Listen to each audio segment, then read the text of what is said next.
Estamos aqui mais uma vez com o HQC Cast, Homens que Choram. Hoje temos a honra de receber aqui o Bispo Wesley. Bispo Emanuel, apresenta o nosso convidado de hoje. Muito bem, meus irmãos, meus amigos. Bispo Wesley, bispo da Nova Chance Norte. A Nova Chance Norte ali, nós temos culto quarta-feira, culto de milagres, né? Nós temos sábado, metanoia, não é isso? Rede de jovens. E domingo nós temos 19 horas o culto de celebração. O Bispo Wesley é um amigo pessoal, amigo de geração, né? Que Deus me deu aqui em Palmas. E nós vamos trocar hoje uma ideia abençoada com esse homem de Deus sobre homens, sobre hombridade, o que mudou nessa geração. E amém, Bispo Wesley? Amém. Seja bem-vindo. É um prazer estar aqui com vocês. É um prazer estar aqui com o pastor Frank, o bispo Emanuel, e dizer que estamos aqui para somar, para falar um pouco daquilo que a gente tem conhecimento. Diz que quando a gente fala do que não sabe, multiplica ignorância. Exatamente.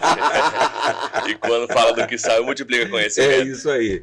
Então, estamos muito felizes, né, de ter recebido esse convite como ministério. O Ministério Nova Chance Church é um ministério novo, apenas vai fazer 6 anos agora, no dia 5 e 6, vai ser uma festa que nós vamos fazer, de aniversário da igreja, e nesses 6 anos de ministério, nós temos aprendido muito com a palavra de Deus e buscado conhecimento, discernimento da palavra, e estamos animados com aquilo que Deus ainda tem para fazer nas nossas vidas e no nosso ministério. Amém. Bispo Wesley, a gente tem o costume de começar aqui com a seguinte pergunta: quem sou eu? Quem é o Bispo Wesley? Se apresente para nós, por favor. Eu sou um homem simples, de origem simples. Eu venho de Nova Olinda, aqui mesmo do estado de Tocantins, onde eu passei toda a minha infância. Eu nasci em Uruaçu, Goiás, sou goiano, mas vivi a minha infância e a minha adolescência em Nova Olinda.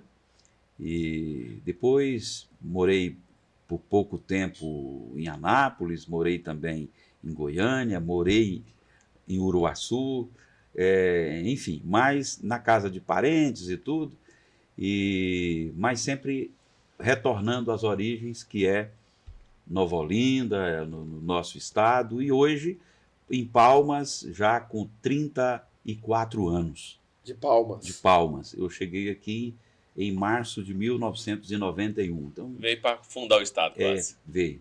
Aí eu cheguei aqui, tinha acabado de assumir o governo Avelino naquela época, né? Então, a gente tem uma familiarização muito forte com Palmas desde o seu início mesmo ali, quando ainda Palmas não tinha nem 1 metro de asfalto. Uau, só poeira. Cheguei aqui só poeira. Tinha o Palácio, Avenida JK começando a fazer alguma coisa de asfalto, as primeiras licitações, os primeiros lotes. Você viu isso aqui nascer? Vi nascer legal, mesmo. Legal. É isso aí, Bispo. Conta para nós aí alguma experiência ao longo dessa sua trajetória aí que o senhor não conseguiu segurar o choro. Meu Deus, são tantas. Escolhe uma aí, ou conta várias para nós. No peito, de cara já. São tantas, né? Mas olha, eu assim, eu não consegui segurar o choro no dia que Deus falou comigo através de uma pessoa, através do líder, né? Do nosso líder na época. Então, eu tinha certeza que ali era Deus falando, porque quando ele falou e todas as palavras que ele proferiu em cima do altar, nem a minha esposa sabia, só eu sabia, porque eu estava pensando, eu estava orando em pensamento. Sim. E ele conseguiu, aí eu não tenho dúvida, eu tenho certeza absoluta que foi Deus falando por ele, porque ele falou exatamente até as palavras que eu estava pensando. Então a minha esposa não sabia, nem eu próprio tinha falado em voz alta as palavras que eu estava pensando. Sim. Então não há como não dizer que era Deus falando através dele, usando o homem para me transmitir um recado. Tanto é que, na época, eu era político e eu, então, me preparando para sair novamente numa nova candidatura, eu abri mão e desisti de tudo e me voltei para o ministério. Uau. E isso já tem 10 anos, um pouquinho mais de 10 anos. E tudo isso aconteceu. E assim, nesse dia foi um dia assim, muito forte, porque foi tão forte que eu não sabia o que ia acontecer e nem estava preparado para isso e nem era o que eu queria. Mas de repente aconteceu. E para você ter uma ideia, nem a minha família, ou seja, irmãos, pessoas próximas, mãe e pai, enfim, eu não convidei ninguém, porque eu não esperava a unção pastoral. Foi o dia que você foi ordenado pastor? O dia que eu fui ordenado a pastor. Pegou no laço. Eu não fazia parte do meu plano, do meu projeto de vida, por isso eu não havia convidado ninguém para esse dia, nem mesmo a minha família. Só estava eu e minha esposa no templo. Meu Deus. Que interessante. Bispo Wesley, assim, você já viu homem chorar por quais motivos? Você falou um pouquinho aí que era da política, veio para o ministério. Na política a gente sabe que vira e mexe há muitas traições, no ministério também não é diferente. Sim. Né? Quem vive no ministério ou do ministério ou para o ministério sabe bem como é. Jesus mesmo foi traído, né? Eu acredito que isso é um dos... Para nós homens, né? A traição em si, ela causa uma dor que não tem como não te levar a chorar. Mas assim, ao longo dessa sua trajetória política, ministerial, conta para nós aí a história de algum homem que você viu ele chorar e por quais motivos. Olha, eu, assim, sem citar nome de ninguém, mas nessa vida ministerial, porque na política a gente, de certa forma, a gente fica um pouco preparado para o engano, para aquela condição de que a qualquer momento algo pode acontecer. Sim. Então, na política, você anda com pessoas próximas e você não pode, às vezes, confiar nem mesmo naqueles que são ali assessores, pessoas que estão próximas. Por quê? Porque essas pessoas, às vezes, estão com segundas intenções, gravando conversa. Então, você anda meio que um pouco preparado para essas situações. Na política, a gente precisa ter uma certa astúcia, precisa ter um certo cuidado, que às vezes no ministério a gente não tem esse cuidado porque a gente está com um espírito tão quebrantado diante de Deus e a gente deixa as coisas fluírem. Primeiro que a gente tem uma confiança plena no Senhor, mas que também acontece. E eu passei por algumas situações de decepções. Sim. Em outros ministérios, inclusive. Talvez seja essa a razão que Deus tenha me chamado e ordenado que eu abrisse um ministério e eu fosse o presidente do ministério e tentasse no meu ministério fazer o diferente e não fazer aquilo repetir os mesmos erros. Exatamente. E hoje, assim, o Ministério Nova Chance Church é um ministério que a gente tem um grupo que a gente se pauta dentro de uma visão ministerial que a gente prima muito pela comunhão, pela intensidade nas nossas amizades, no nosso cotidiano. Então, assim, a gente trabalha muito com visitas, a gente trabalha muito estando próximos, como líderes, mais próximos das pessoas, e a gente tenta fazer nos espelhando na vida de Jesus. Sim. Porque eu acho que esse é o modelo que todos nós precisamos seguir. A partir da hora que a gente deixa o exemplo que é o único exemplo que temos e passa a viver dentro de um contexto onde os ensinamentos são do mundo, a gente entra nessa vertente que o mundo hoje está vivendo, que é um total desapego por aquilo que a palavra estabelece como princípio. Exatamente. Né? Bispo Wesley, comparando a geração, a nossa geração aqui de 40 anos para trás e a atual geração, o que mudou? No meu ponto de vista, mudou assim absurdamente, porque a nossa geração, até a nossa geração, nós fomos forjados dentro de uma criação bem diferenciada dos moldes de hoje. Hoje Sim. nós vemos nas nossas igrejas, e, enfim, no contexto social, às vezes situações de que jovens de 30 anos, 25 anos, 28 anos, que eles ainda não conseguiram se encontrar. Sim. E o pior de tudo é que, mesmo às vezes, alguns deles indo de vez em quando para a igreja, eles não conseguem assimilar, porque o comodismo tomou conta do seu ser e eles ficam em casa, dormem até às 11 horas da manhã. Às vezes tem casos, eu conheço casos assim, de pais separados que o filho continua morando com a mãe e ele dorme até às 11 horas da manhã. E estamos falando de adolescente de 30 anos. De 30 anos. O cara Frank? se ele não tem 30, está quase 30 anos. É verdade. E aí ele não se preocupa em adquirir uma profissão, ele não se preocupa em se aperfeiçoar, ele não se preocupa em estudar, em trabalhar. Tem muito se falado na geração neném, né? Nem estuda, nem trabalha. Exatamente. Então, assim, são pessoas Exatamente. que, aos poucos, vão perdendo a perspectiva de vida mesmo. Você conversa com essas pessoas, apesar de serem inteligentes no contexto de informação de rede social, mas eles não têm conteúdo. Já está comprovado que nós estamos numa geração onde se tem mais informação e pessoas menos inteligentes. Exatamente. Muita informação, mas sem nenhuma inteligência.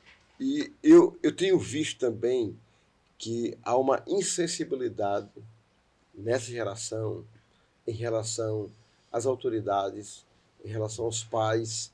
Você vê menino, adolescente, criança gritando com os pais, enfrentando os pais. Verdade. Analisando esse cenário na sua experiência como pai de família, como bispo, como empresário também, né? Onde é que você acha que isso vai acabar? Olha, eu volto para a Bíblia. Lá nós temos o exemplo. O problema é que as pessoas precisam querer. Ninguém se converte por achismo. Sim. Tem que se converter por convicção. Então, se as pessoas não tiverem o desejo de receber Jesus nos seus corações, essa mudança vai demorar um pouco mais para haver. Porque não há outro caminho, e o próprio Jesus declara isso: eu sou o caminho, a verdade e a vida. Único. Sim. O único. Ninguém vem ao Pai senão por mim. Então, se você quer andar pelos princípios da palavra, você começa a fazer aquilo que está lá em Romanos capítulo 12, versículo 2. Você começa a transformar pela renovação da sua própria mente. Sim. É quando você fala para você mesmo, fala assim: para mim chega, para mim basta. Eu não quero continuar vivendo nos moldes que eu estou vivendo. Ou seja, eu não vou me conformar com as coisas desse mundo. Eu preciso da minha mente transformada. E essa metanoia havendo, essa metanoia existindo, você parte para viver a boa, agradável e perfeita vontade de Deus. Agora, por que a gente às vezes não vive, pastor Franco e bispo? Por que não vive? Por falta de posicionamento em Deus. As pessoas não querem se posicionar. As pessoas não querem ter compromisso. As pessoas assumem ministérios dentro da igreja e eles não se veem como líderes, não pegam a responsabilidade para si. Eles acham que o fato de servir, ele está servindo para agradar os olhos do bispo, do pastor. e ele não entende que ele não está ali para servir ou para agradar o pastor, o bispo, mas sim Cristo, Jesus. Então, quem fala isso é meu, é criança, Sim. é menino. E a Bíblia deixa claro, né? Quando eu era criança, né? Eu agia como criança. Exatamente. Quando eu cresci, eu deixei as coisas de criança. Exatamente. E essa fase não tem acontecido nessa geração, né? Exatamente. Tem uma frase que me toca muito que diz assim: tempos difíceis forjam homens fortes, tempos fáceis geram homens difíceis, homens fracos, né? Eu acredito que essa geração nossa, que os nossos pais foram forjados com dificuldade, com severidade, com mais rigidez, com mais controle, né, dos nossos avós sobre os nossos pais, gerou a nossa geração mais resiliente, mais ousada, mais de buscar atrás, de assumir responsabilidades, como o senhor diz. E eu acredito que eu falo muito para pais, e por ser pastor de adolescentes, falo muito com os nossos adolescentes, e quando tem chance com outros adolescentes, de que aquela questão de nós pais dizer assim, não, o que eu passei, meu filho não vai passar. É o pior erro que um pai pode assumir, é esse. Porque se o seu filho não é forjado, se ele não passa por tempos difíceis, se ele não passa por situações onde ele possa ser treinado, né? A gente luta como a gente treina. Então, se você não treina, você não cria resistência. Sim. Se eu não crio resistência a uma dificuldade de ter que esperar, eu fico ansioso, porque eu não sei esperar, eu não aprendi a esperar, eu não fui treinado a esperar. Porque meu pai e minha mãe sempre me deu tudo, sempre me deixou dormir até mais tarde.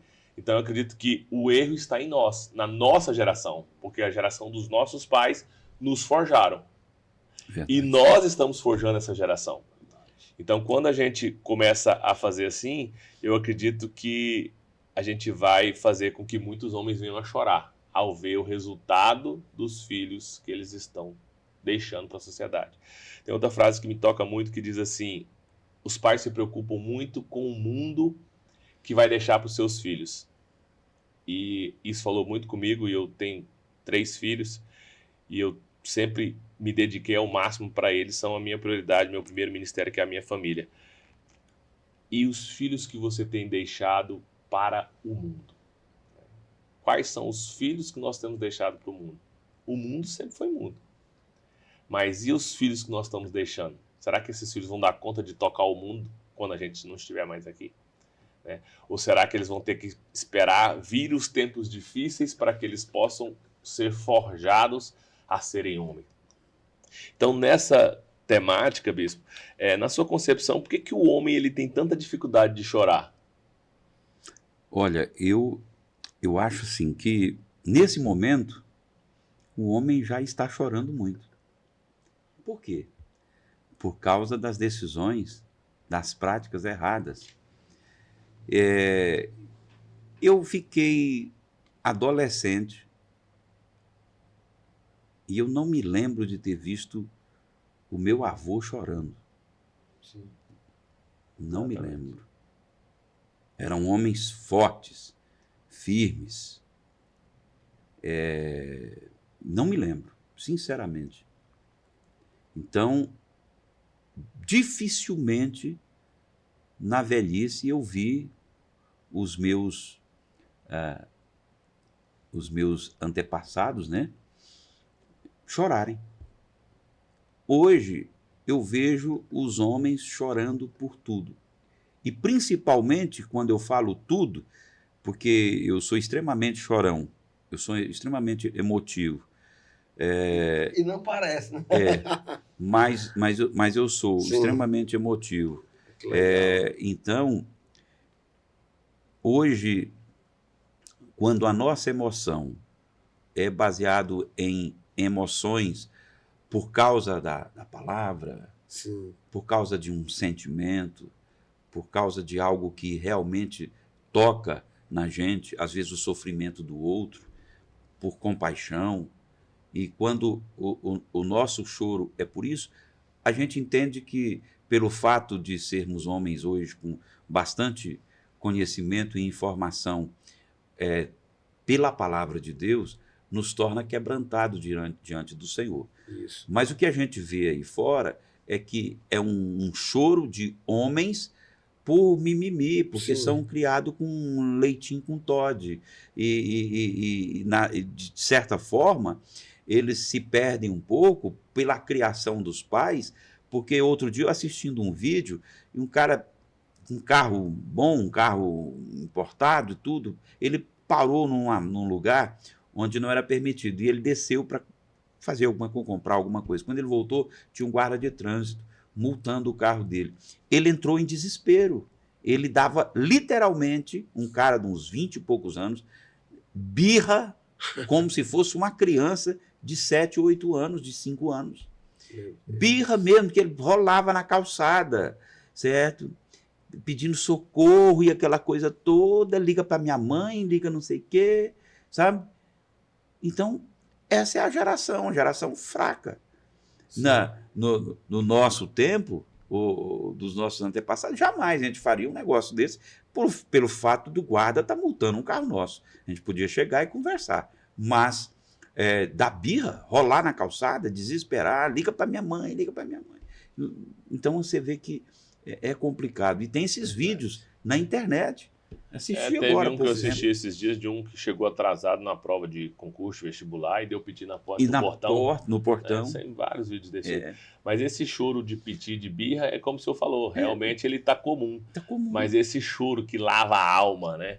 Que a gente não via nos nossos antepassados, Exatamente. nos nossos avós, que eles se ia lá pro quarto, né? Lá pro secreto. Sim. Só chorava Sim. no secreto. Sim. Hoje, esse choro que realmente lava a alma, que não nos enfraquece.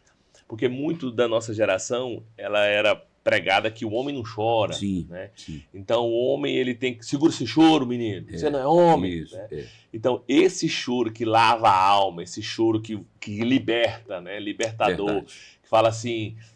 deixei tudo aqui agora e estou pronto para recomeçar. Exato. Que muitos dos nossos antepassados viam como um sinal de fraqueza. Não, se eu chorar aqui vai achar que eu sou fraco. Não chorava nem em velório, como o senhor mesmo disse. Eu mesmo não vi meus avós, bisavós, porque eu ainda tive a oportunidade de pegar bisavós vivos, chorar no velório. Exatamente. Como é que você pode, a pessoa, você está perdendo um ente querido ali que você viveu 50 anos, 60 anos, né? Meu bisavô, minha bisavó faleceu, para ele era como se fosse um andarilho. Então, assim, e isso, para eles, muitas vezes era um sinal de fraqueza. Sim.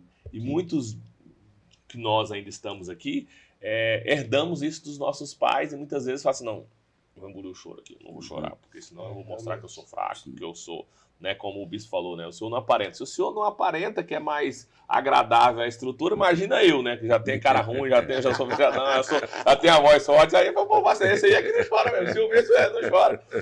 Mas a gente, quando Deus pega, que a gente... Mas sabe o que eu acho interessante, pastor Frank, bispo Wesley? Assim, a vida de Davi dá para a gente modelar muitas coisas através da vida dele, né? Verdade. Quando a gente vê Davi, ele vai lutar em Ziklag, né?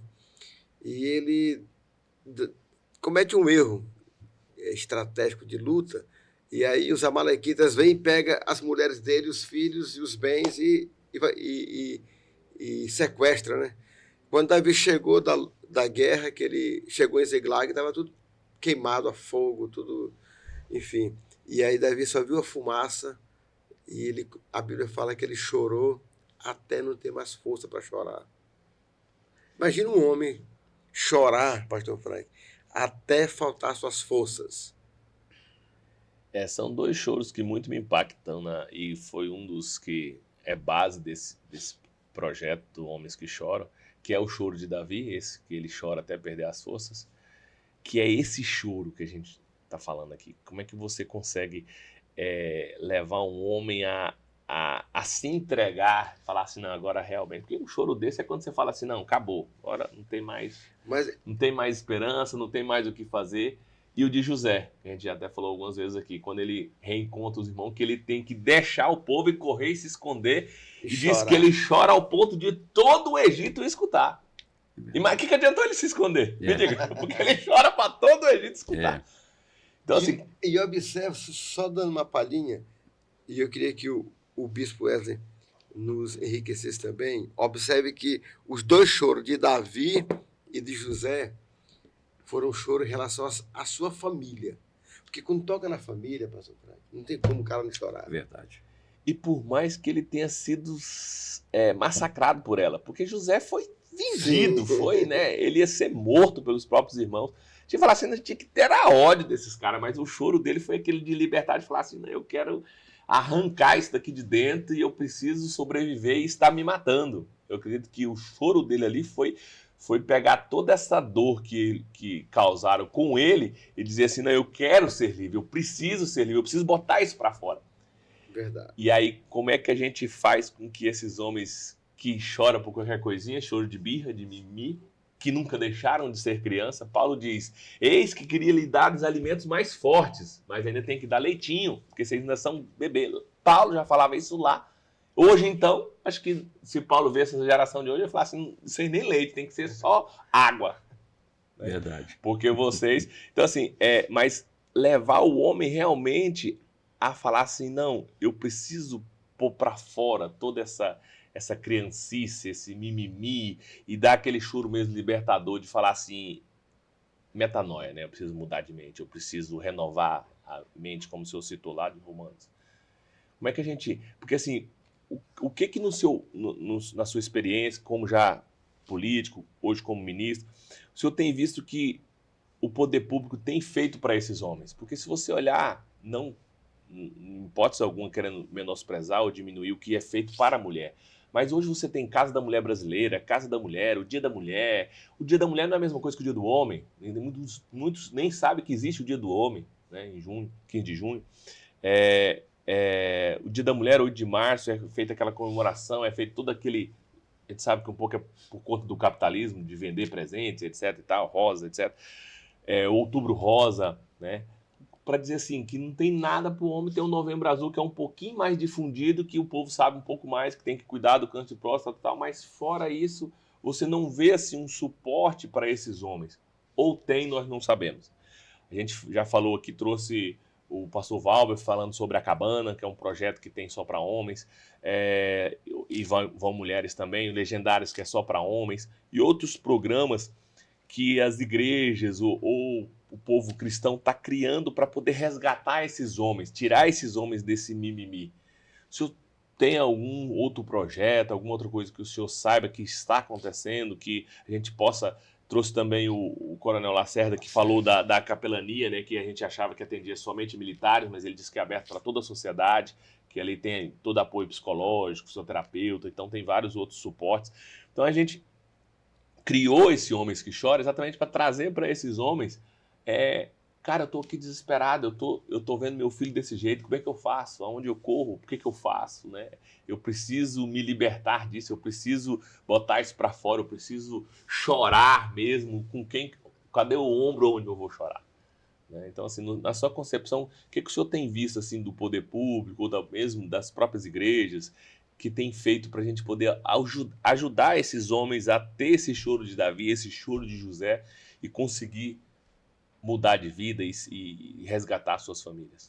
Primeiro ponto, eu queria destacar dizendo o seguinte, que enquanto, eu vou falar como nação brasileira, enquanto Isso. o Brasil estivesse pautando pela ideologia, nós vamos ter sempre, cada vez mais, uma geração de homens mais fracos. Porque as ideologias governamentais tendem a trazer, a difundir uma ideia de que o homem mais meigo, mais resiliente, ele é melhor favorecido enquanto sociedade. Então, essa é uma das situações de que diverge completamente da Bíblia. Se a nação brasileira, se nós tivéssemos um Congresso, um Senado, que usasse a Bíblia, se a bancada evangélica hoje, no Congresso Nacional, usasse a Bíblia para se pautar e para votar e aprovar leis com a bancada evangélica, que tivesse como fundamento a palavra de Deus, nós teríamos certamente uma geração bem diferente da que nós temos. O problema é que estão abrindo mão dos moldes que já estão escritos, já estão fundamentados, para criarem por suas ideias, por suas convicções. E aí, diga-se de passagem, eu creio muito nisso, a nossa luta não é contra carne nem sangue, mas contra principados e potestades. Quem está no governo, apesar de estarem sentados nas suas cadeiras com seus mandatos, são homens e mulheres, mas o poder de influência espiritual não está sendo da palavra de Deus. Essa é uma razão, talvez não seja a única, mas é a razão para termos uma sociedade tão enfraquecida como a nossa. Se você hoje fizer assim uma análise simples, rápido, você vai perceber que o mundo tendenciou, e agora está tendo aí uma mudança com essa eleição dos Estados Unidos, né, que colocou um cara lá que a visão é diferente, mas se você prestar atenção, o mundo tendenciou e foi até um certo ponto, dentro de uma ideologia, dentro de uma visão de enfraquecimento de sociedade, de enfraquecimento das pessoas que precisam serem fortes até para proteger. E quem são essas pessoas? Os homens. E aqui não é num contexto machista, porque muitas pessoas podem até pegar um corte desse e falar assim, poxa, mas o bispo é machista. Não. Quando eu cito homens, é no contexto geral, onde todos estão inclusos, homens e mulheres, mas homens fortes e mulheres fortes. Quando a gente vê, por exemplo, dentro do contexto social brasileiro, a gente vê, por exemplo, hoje, as nossas Forças Armadas têm muita dificuldade para poder operacionalizar a defesa da nossa nação e do nosso país. E nós somos o país, digamos assim, possivelmente o mais rico do mundo em vários tipos de minérios, em vários tipos de produtos. Sim. E a gente não tem sequer um exército forte para defender a nossa nação coerente com as riquezas que a gente produz e as riquezas minerais que temos. E isso me traz uma certa preocupação como brasileiro. Apesar da nossa confiança estar em Cristo, estar em Deus, mas nós precisamos também fazer a nossa parte enquanto cidadão, enquanto aquele que mora, que tem família no país. E paga os impostos. E paga os impostos. Então, nós precisamos disso.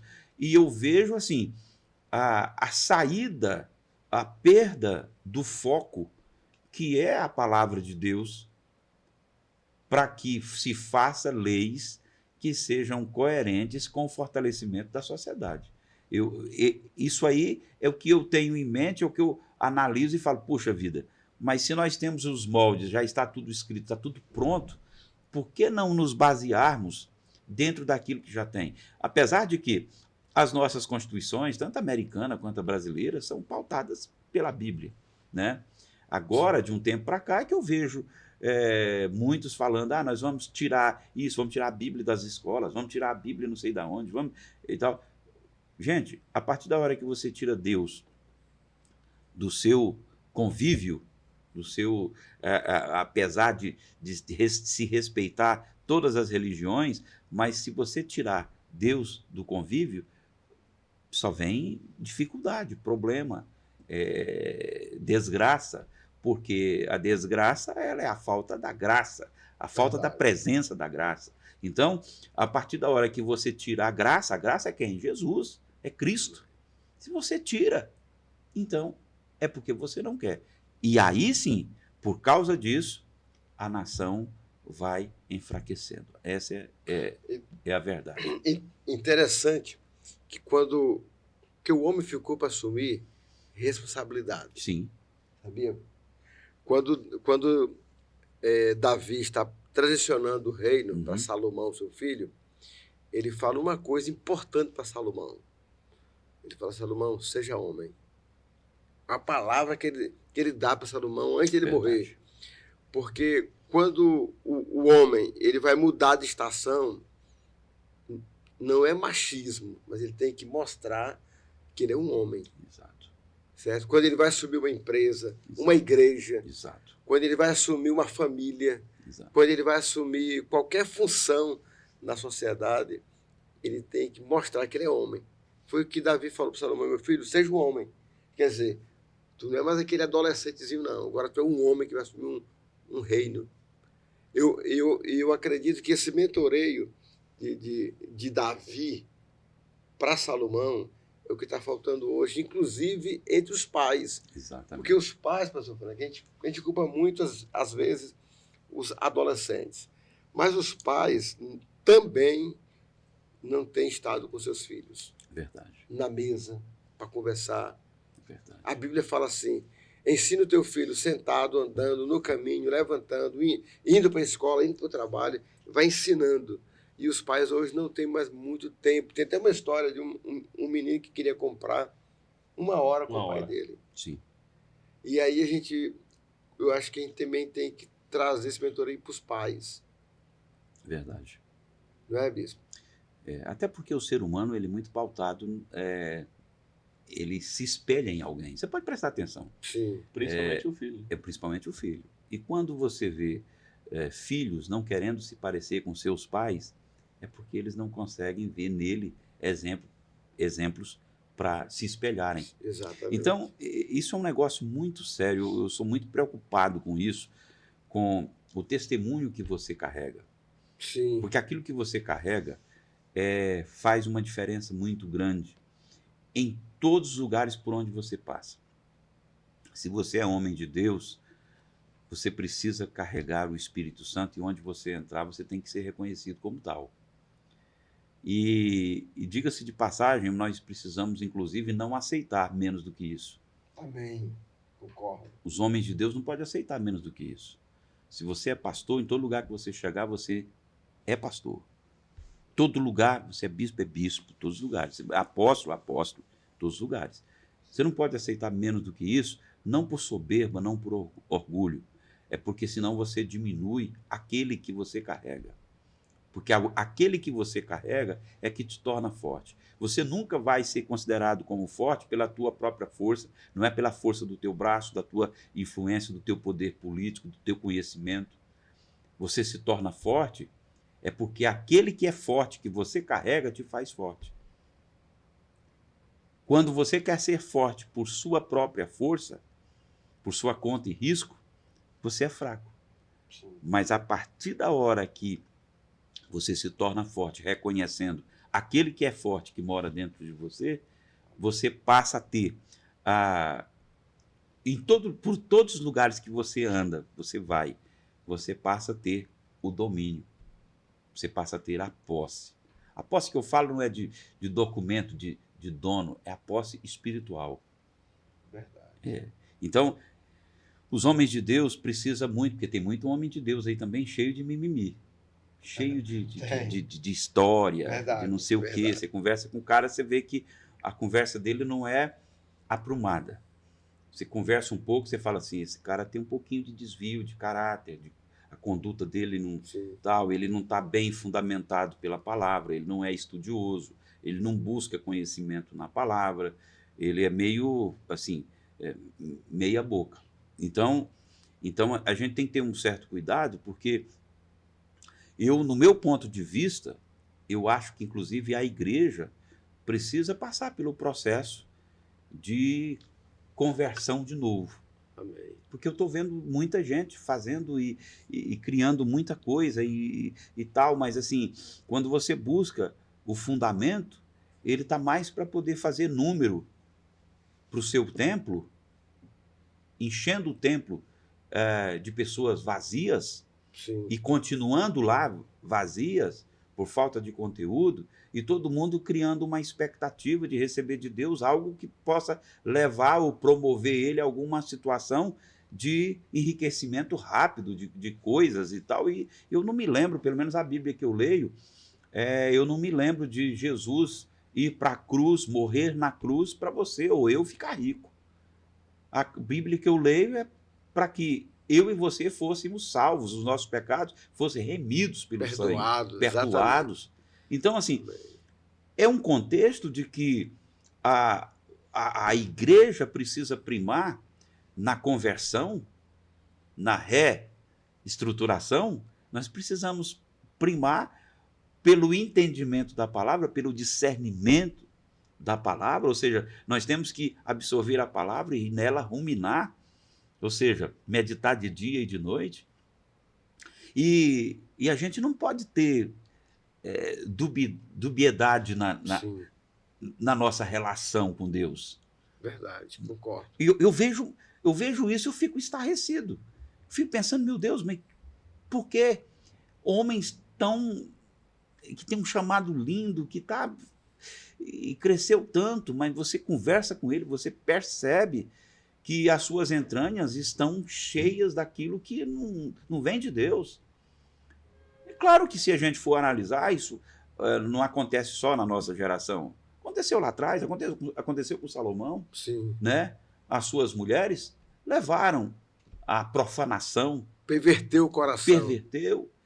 E a gente precisa se lembrar, precisa voltar para a palavra, precisa analisar esses textos e ver que hoje não está diferente, somente a diferença é que toda essa profanação está dentro de um contexto onde as pessoas, diante de tudo isso, ainda são fracas. Então está um pouquinho pior, porque antes as pessoas eram fortes, forjadas Verdade.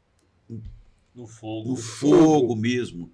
Agora, hoje, as pessoas, diante de tudo isso, elas ainda são fracas.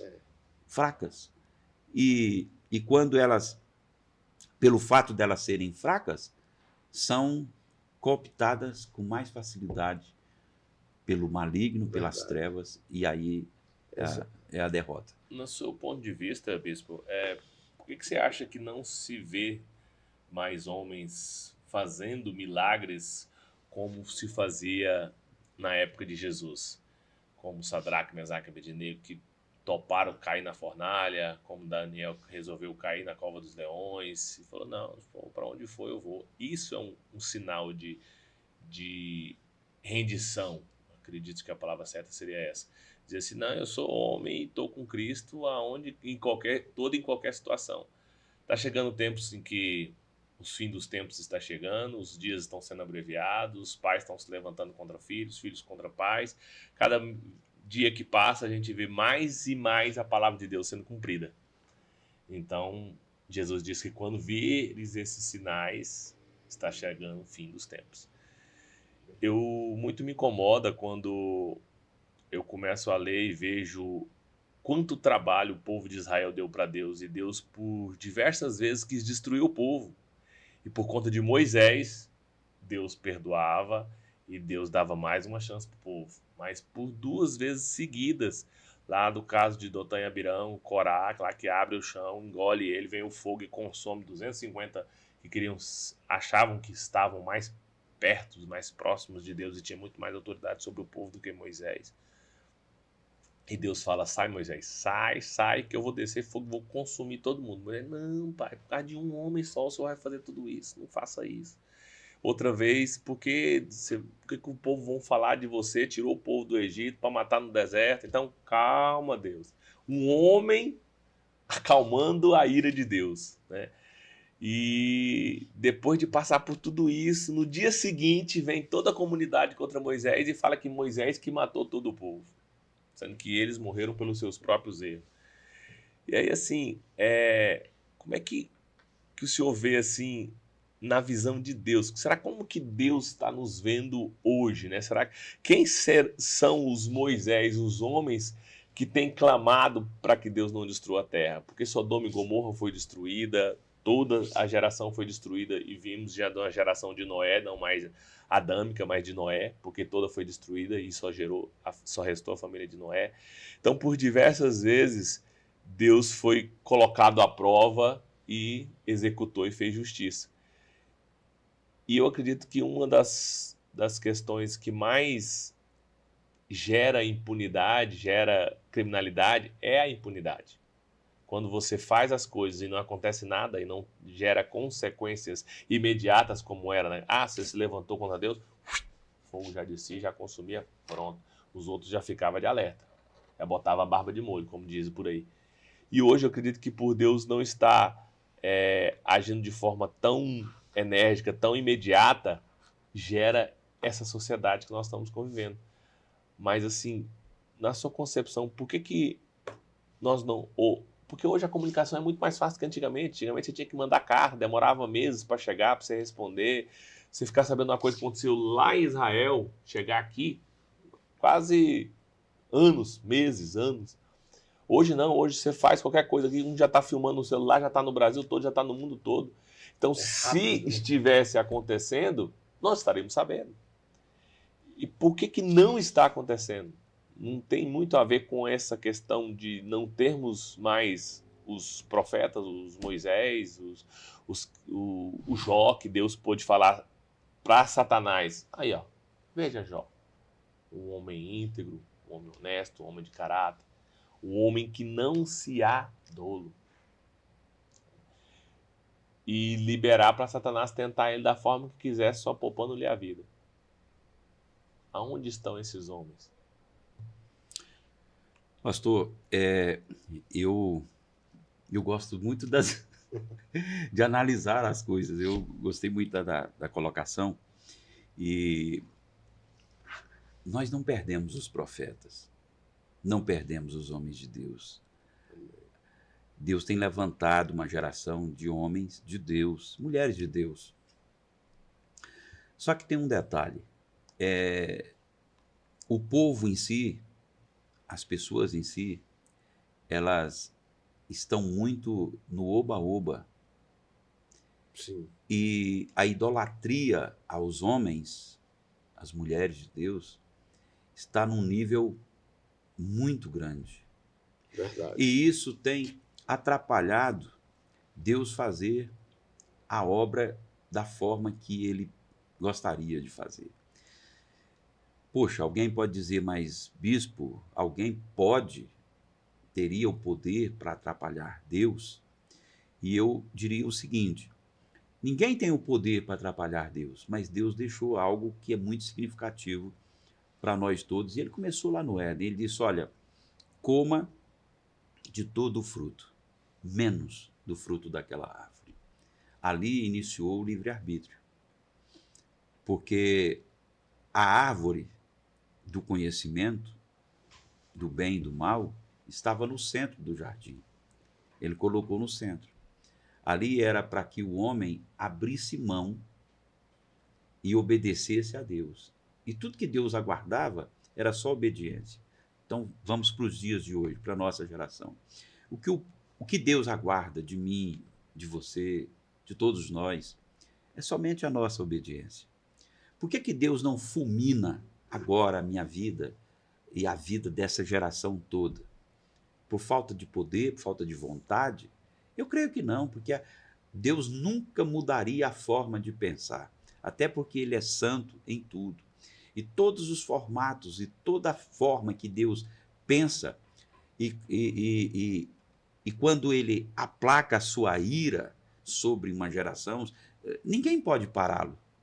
O detalhe é que Jesus escolheu nos comprar por alto preço, a preço de sangue, por morte de cruz. E isso é uma coisa que, sim, é uma forma de eu ver. Eu posso estar errado, se tiver, vocês me corrijam. Mas nesse momento eu vejo Deus nos vendo, nos olhando, como se tivesse um tecido que fosse o sangue dele sobre mim, sobre você, sobre todos nós, sobre essa geração. E quando Deus olha para mim e para você, ele enxerga o sangue derramado no madeiro. E por causa disso, Deus não fulmina toda essa geração. Porque eu tenho certeza que Deus se levanta com as atrocidades, com as coisas que acontecem. Ele se levanta e a ira de Deus vem e ele fala: eu podia agora eu fulminar, acabar, destruir. Mas aí ele vê o sangue. E aí o nosso advogado, o seu advogado, nosso advogado que é Jesus, entra e fala o que Jesus disse lá em Lucas 22, 42. Ele diz assim, Jesus disse: Pai, se queres, passa de mim esse cálice. Todavia, não faça a minha vontade, mas faça a tua vontade. Amém. É a vontade de Deus que prevalece, mas foi pela vontade de Deus que Jesus veio derramar o sangue no madeiro. Foi por vontade de Deus que Jesus veio cumprir com a palavra que os profetas haviam já prenunciado a sua vinda há muitos e muitos anos atrás. Então, a palavra havia de se cumprir e se cumpriu. Jesus pagou o preço. Ele morreu e ressuscitou ao terceiro dia para que eu e você e todos, toda essa geração que estão em Cristo, tivesse vida eterna. Amém. Então isso é imutável. É imutável. Amém? Amém. Glória a Jesus. Eu acredito e eu creio muito no avivamento que vai acontecer antes desse encontro de Jesus com a igreja. Antes do arrebatamento. Antes, eu creio que vai ter um grande avivamento, inclusive no Brasil. O Brasil vai experimentar um tremendo avivamento. Por quê? Porque o pastor Frank, no Brasil, ainda tem homens e mulheres que oram, que pagam preço violentamente. Verdade. E Deus, como estou falando agora, se tiver uma pessoa, Deus honra a fé daquela uma pessoa. E no Brasil ainda tem homens e mulheres sérios, consagrados a Deus, que não negociaram a sua fé. Verdade. Não negociaram o seu propósito, não negociaram o seu chamado. Homens que o sangue dá no meio da canela, ele não retrocede. Como diz em Hebreus 10:39, nós não somos daqueles que retrocedem. Tem homens que estão lá no sertão, nos lugares mais longínquos do Brasil, homens que andam, pastor Frank, 10, 15 quilômetros a pé para fazer a obra de Deus. Homens que vão de bicicleta, de canoa, a cavalo, mas a obra não para, porque tem homens e mulheres. Agora, a gente está em grandes centros populacional, a gente vê que a coisa mudou. O cara é um pastor, ele parece mais um popstar do que um pastor. As igrejas parecem mais show do que um culto, mais business do que realmente o corpo de Cristo. Agora, quando a gente vai lá para o lugar longínquo do Brasil, a gente vê homens tão consagrados a Deus. Homens diferentes de verdade. De verdade. E é isso que nos reapaixona pela obra. Homens que estão ali não pelo dinheiro, mas pela vida. Verdade. Não é pelas vidas, né? Amém? E esses homens são homens que se quebrantam diante de Deus, né? Que choram mesmo. Esses homens fazem a diferença. Sim. Mas aqui nos grandes centros, nas capitais, nas grandes cidades, às vezes os líderes se perdem um pouco porque eles passam a não ter tempo mais para Deus. Sim. E isso tem retirado um pouco da essência, porque ele tem tanto compromisso, ele tem tanta coisa, uma agenda extensa de reuniões, de viagens, de coisas que precisam serem feitas, e aí acaba que entra no automático. Sim. Você pode prestar atenção que todo ministério, quando começa a crescer, o líder começa a viver uma certa rotina automatizada, e isso tem retirado a essência, até porque as pessoas se colocam dentro de uma visão, e eu digo isso com muita propriedade, mundana, de estar debaixo de cobertura espiritual. E assim, eu não assimilo essa coisa, é uma coisa muito pessoal, ministerial, lá da Nova Chance Church. Nós não assimilamos cobertura espiritual, porque a nossa cobertura ela vem de Cristo.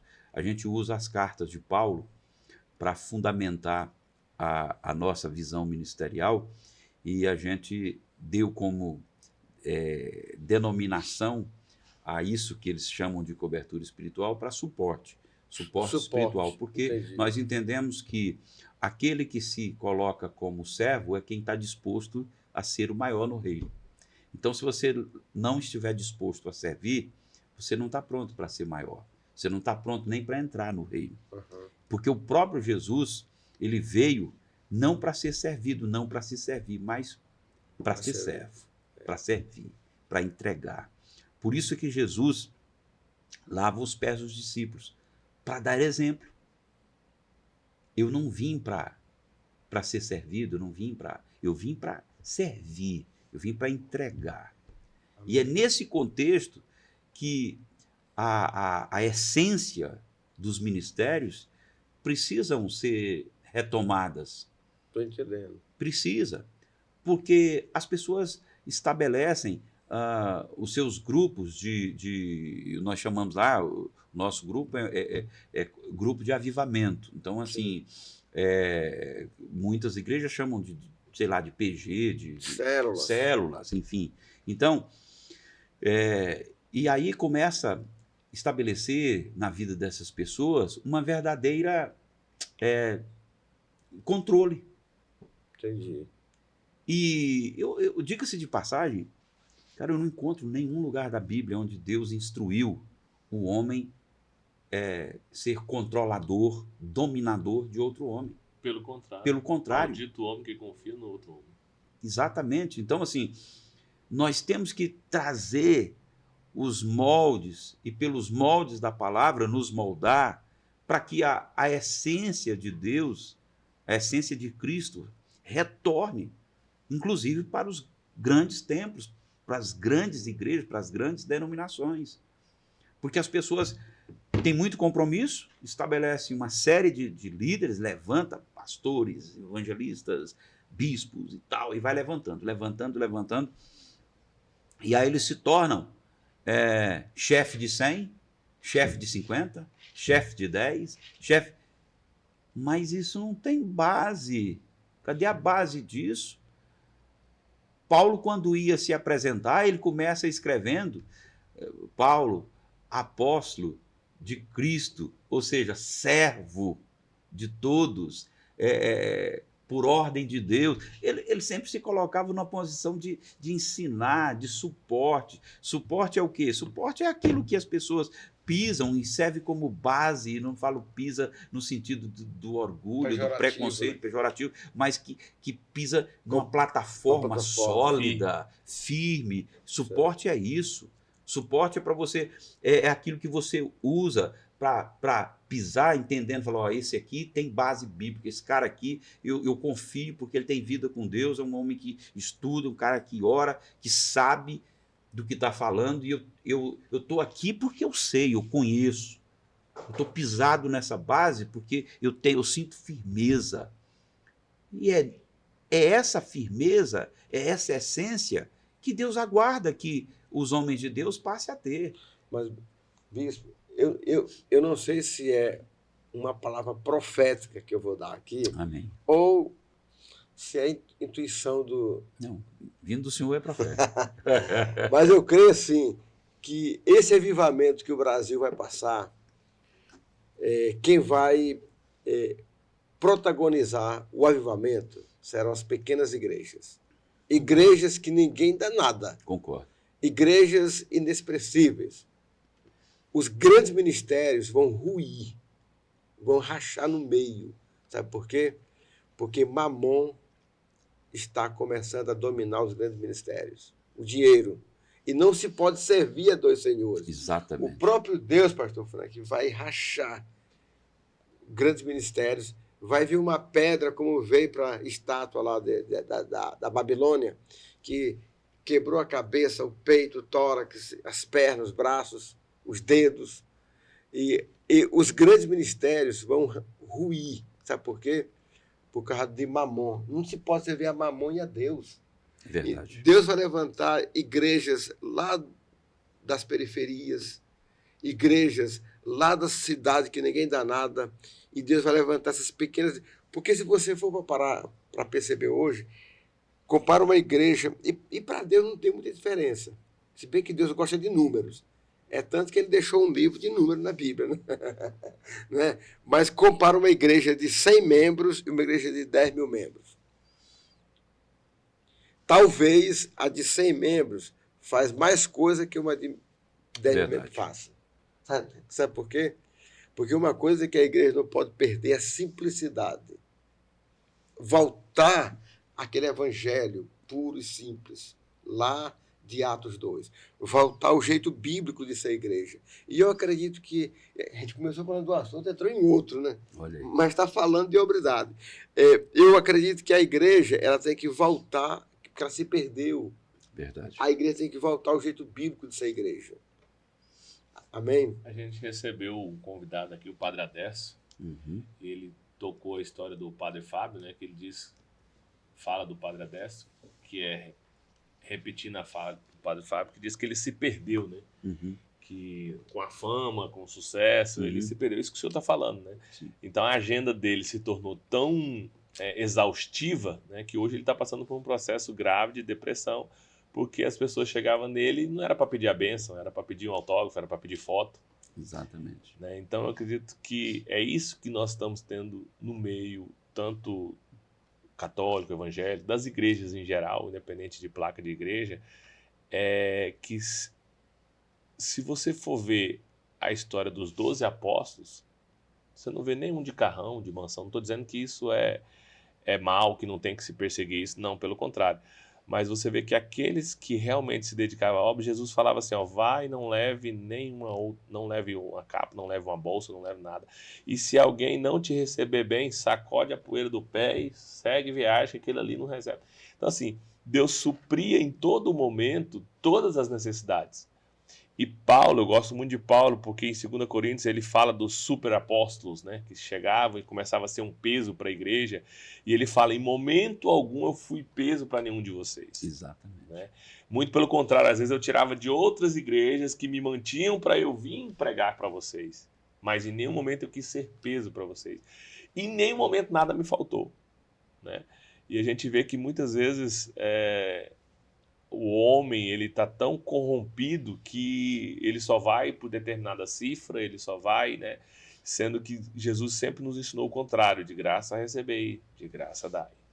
É verdade. Então eu acredito que nós precisamos resgatar isso, esses homens, porque antes, eu lembro na época que eu sou evangélico desde os 4 anos de idade, me converti aos 4 anos de idade. E eu via o tanto que o crente era ridicularizado. Não existia essa questão de bullying, mas o tanto que nós sofríamos bullying naquela época. Porque o crente, ele era o quadrado, ele era o boçal, o chatão, olha lá vai um crente, né? Tinha aquele estigma, aquela figura de crente. Hoje está na moda ser crente. Hoje está na moda você ser da igreja tal. Não, eu sou da igreja tal. Então eu acredito que nós homens nós já perdemos a mão.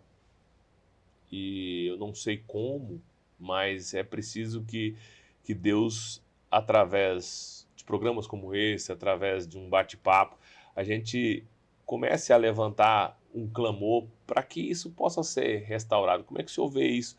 Uma forma da gente estar, como é que se diz, esclarecendo isso para os homens, né? Dizendo para eles, olha, cara, olha para a Bíblia, olha para Cristo, né? Vê, será que esse comportamento seu realmente condiz com aquilo que Cristo espera de você, espera de nós? Eu creio que nós vamos virar a chave a partir da hora que os homens que exercem o poder de altar perca o medo de perder dizimista e ofertante. Amém. Na hora que esses homens perderem esse medo, na hora que ele parar de fazer sermões só profetizando carro novo, apartamento, fazenda, contrato, não sei o quê, na hora que tudo isso for mudado, na hora que houver essa metanoia de busca pelo entendimento da palavra e trazendo a essência da palavra e fazendo com que as pessoas verdadeiramente se convertam e esperando de Cristo a salvação, aí sim, aí nós vamos ver toda a manifestação dos tempos de Jesus retornarem. Não estou dizendo que as manifestações nesse tempo não as tenha. Tem sim. Eu mesmo sou testemunha disso. Muitas coisas, muitas bênçãos, muitos milagres. Deus tem feito, Deus tem operado. Deus tem trabalhado. Deus não tem ficado apático. Não, Deus tem trabalhado. Só que as pessoas se voltaram para o senhorio do dinheiro e colocaram lá os seus corações. E aí, o nosso tesouro tem que estar sob a palavra, debaixo dela, e não os nossos tesouros, que precisam serem nos céus, as pessoas estão vivendo como se eles tivessem vida eterna aqui. Sim. Como se eles não fossem passar daqui. Então, o desejo do acúmulo, da busca, é incessante. E isso está trazendo uma espécie de, vou falar um termo bem desprezível aqui, mas está trazendo para as igrejas uma certa gambira com Deus. Uma troca. Uma troca. E isso é religião. E aí, isso é religião. E Jesus abomina. E eu lembro como Jesus entrou no templo, né? Exatamente, com chicote. Eu fico imaginando se Jesus tivesse aqui, ele estava chicoteando muitas igrejas por aí. Então, assim, esse contexto de recurso, de bens, de finanças, isso está num combo. Sim. A Bíblia diz, Mateus 6,33, e buscai primeiro o reino de Deus e a sua justiça, e as demais coisas lhe serão acrescentadas. Serão acrescentadas a partir da hora que você confie, a partir da hora que você seja obediente, a partir da hora que você se envolva com as coisas do Senhor. Eu costumo dizer para algumas pessoas lá na igreja, inclusive pode pegar no YouTube, nos sermões que eu prego, pode pegar, eu falo muito sobre isso, que em nenhum momento estava no propósito de Cristo, de Jesus, do próprio Deus, dele vir para a cruz para te deixar rico, para você ganhar alguma coisa. Não é essa a visão. Agora, as pessoas precisam assimilar isso e, principalmente, assumir isso como verdade. Exatamente. Porque nos corações, hoje está assim. Eu só estou sendo abençoado se eu tiver carro bom, se eu tiver dinheiro, se eu tiver isso, se eu tiver aquilo. Eu costumo dizer que se Jó vivesse nos nossos tempos, ele estaria em pecado, né? Para muitos cristãos. Ah, está em pecado, porque para estar acontecendo tanta coisa com ele, porque fez alguma coisa de errado. Nós não somos contrários às pessoas terem muito. Os homens de Deus, basicamente, todos tiveram muito. Abraão era um homem muito rico, sim. Davi, Salomão, enfim, a gente pode citar nomes aqui. Todos. O próprio Jó. O próprio Jó. Não é um problema, pelo contrário.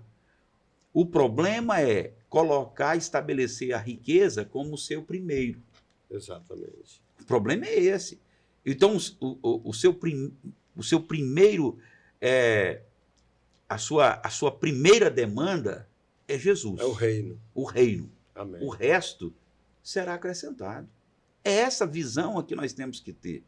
Aí tem gente que fala assim, bispo, eu arrumei um emprego novo e tal, porque agora eu não posso mais, eu não vou servir, eu não sei o quê, porque eu vou ter que, agora eu não sei nem que dia que dá para mim, porque eu chego cansado e não sei o quê.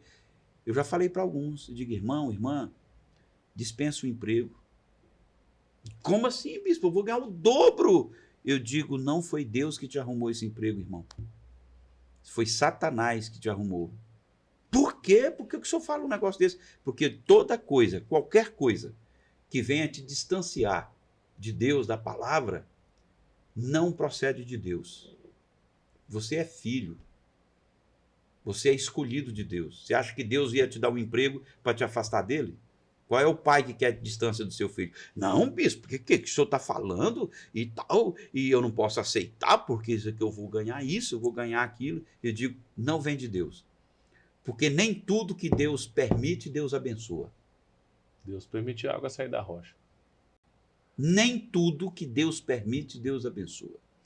Não consigo assimilar a vontade de Deus quando é para lhe tirar da presença.